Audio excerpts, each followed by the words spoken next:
está sendo convidado, foi convidado para ser batizado. Jesus vai para lá e João fez isso. Aí, quando a tia ia começar, Vocês se aproximam. vocês se juntam. Vai lá.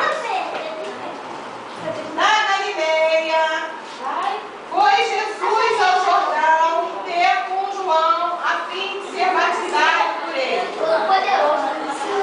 João recusou-se. Fala assim.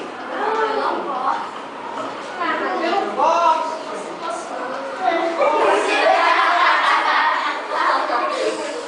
Aí diz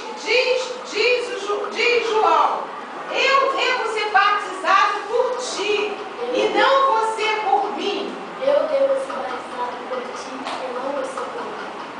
Mas Jesus respondeu. Olha só que Jesus não respondeu.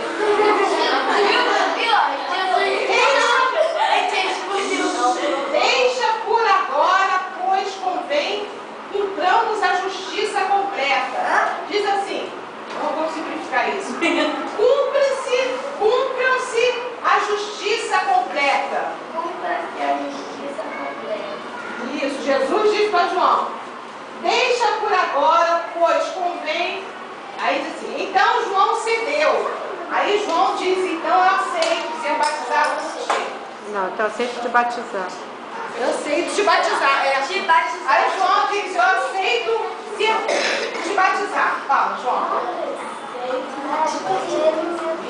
Isso, uma forte. Então mergulha no rio. Depois que Jesus foi batizado,